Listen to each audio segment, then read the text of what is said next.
something we work with every day, something I struggle with every day, so I can come here and complain. Poles like to complain, so I like to complain too. Let's go with complaining. 5 inconvenient truths about generative intelligence in customer service. The first was already addressed very nicely here by the panelists at the previous panel. To thanks. In order for this agent to work at all, it must receive a knowledge base that is truly detailed, specific, and the way we human agents who respond to questions they have access to, and not the one that's on the internet as FAQ. And I have an example here, like what often businesses we work with, what it seems to businesses is enough. It seems like it's enough to just take the FAQ from the internet. A simple answer: how can I perform a return of the order, and the agent will generate all appropriate responses to this, to such a problem. The truth is, it won't be like that. The truth is, for an AI agent to work, we need a very detailed policy. And now I will show you with a few examples how it is. On the left side, we have an example of a response generated based on by me. I entered the console and generated what the AI agent will respond if it has the policy available on the left side, which is a short one. And what will the AI agent answer if it has the policy on the right side available? And look, the answers are completely different. On the left side, we have the answer to the question, can I return my order in my own box? No, you must return it in the original box. On the right side, we have the answer, of course, you can return it. And now the question is whether this technology, like imagine a business implementing what's on the left side. This technology doesn't work. Like, why? He said, why did he say I need to have the original box? The truth is because he had too little knowledge to provide a completely correct answer, the one that is. We have on the right side, let's take another example with exactly the same policies. Will I get a confirmation that my return has been accepted? And again, we have two completely different responses. On the right side, yes, we send a confirmation email. On the left side, you should receive the money 14 days after we receive the return. And the last example, I didn't receive the money. 14 days have passed. What is happening? When will I get my money? That is the question. The model on the left responds 14 days have passed. It should already be. The model on the right is informed that there are still banking procedures which may delay the refund, and that's it. Quickly going back to this slide, this is all thanks to the data. They were in politics, full written policy. We are not able on a simple one. FAQ, which will work for the clients on your websites, but won't be able to answer detailed questions that users actually come to us with. That's why this knowledge base is so very important.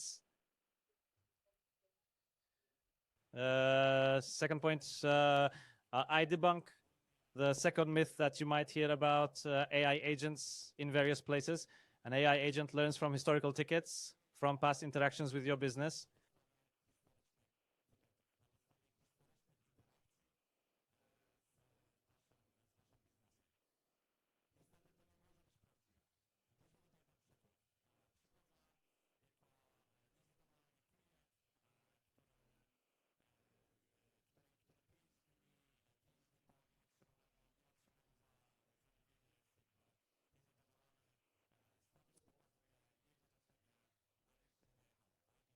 From that day. That's a nutshell. What does the agent do?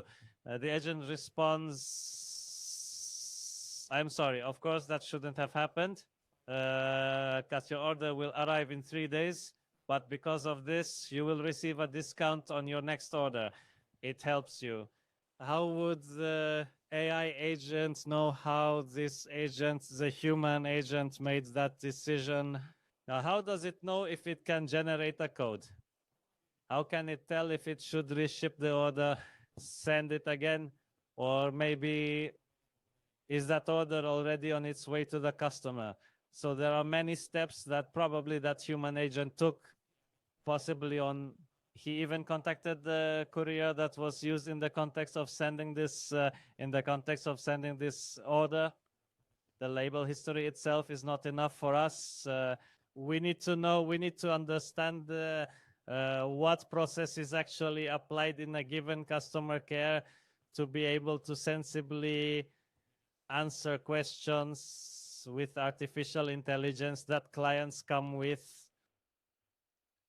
Another myth. AI thinks, AI has a brain, it's intelligent. It was even mentioned here today. AI recognizes intentions well. This is a myth.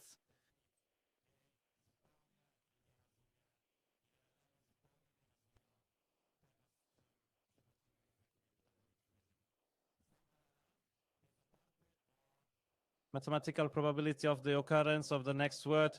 LLM, when generating a response, Shetty, so all it does is ponder. There's also some if I already have it to help.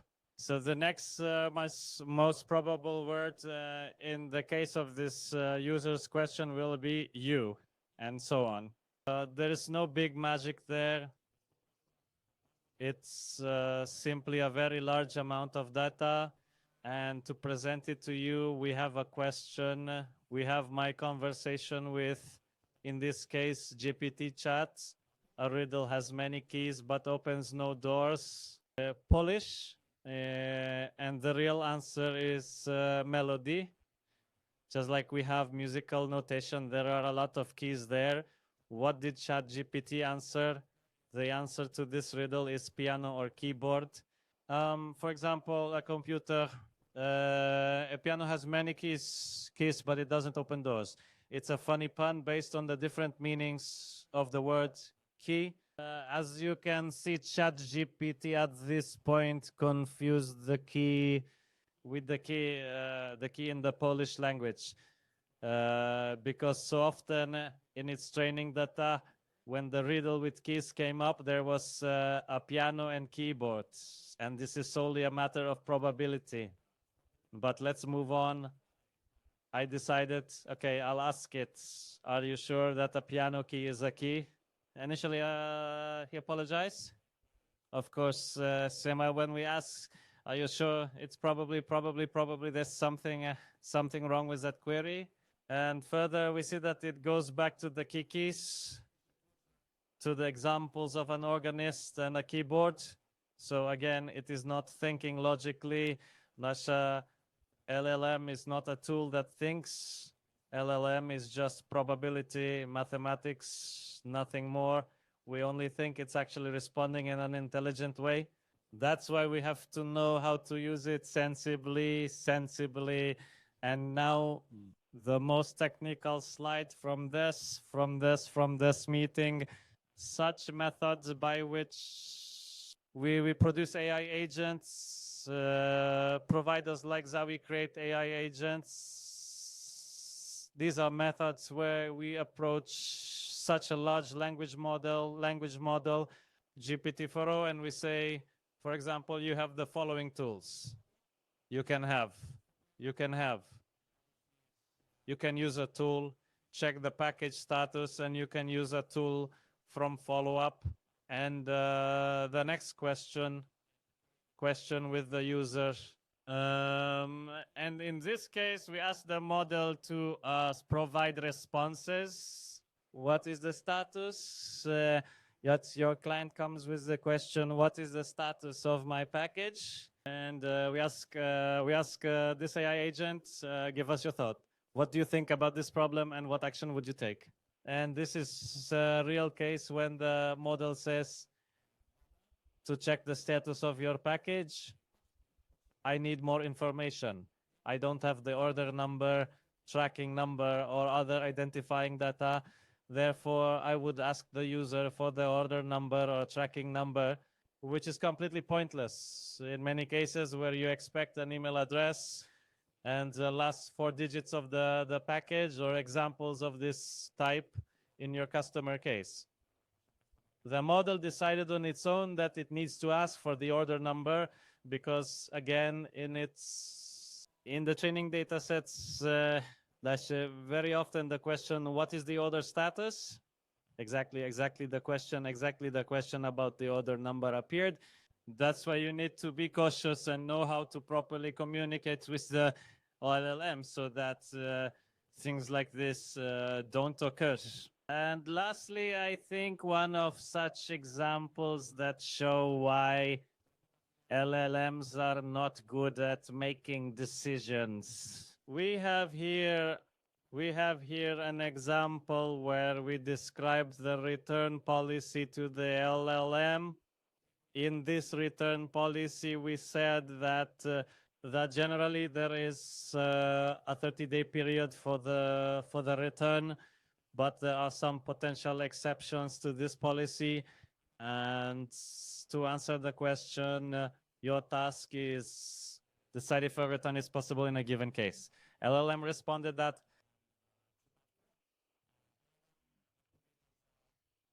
we need a reason for this return to make the final decision.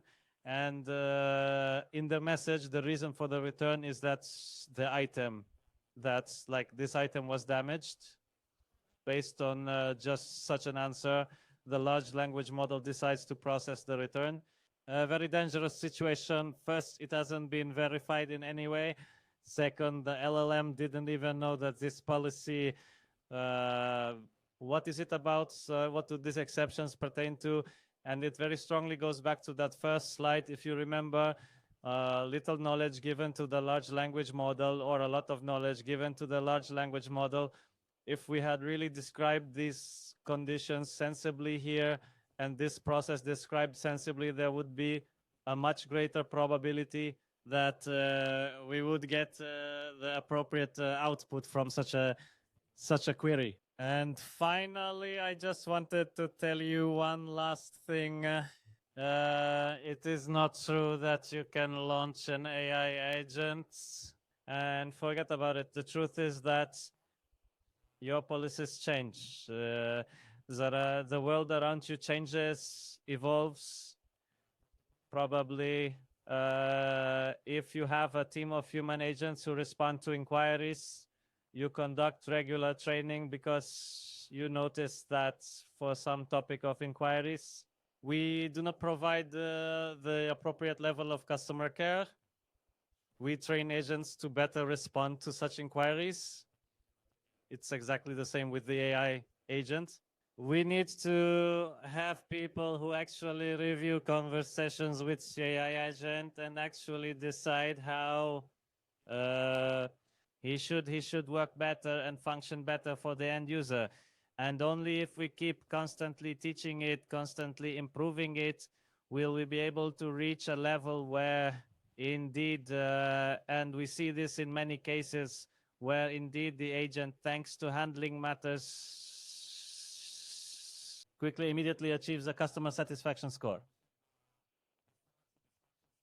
As good as or even better than a human agent. But to achieve this, we really need to spend 46 hours with this AI agent.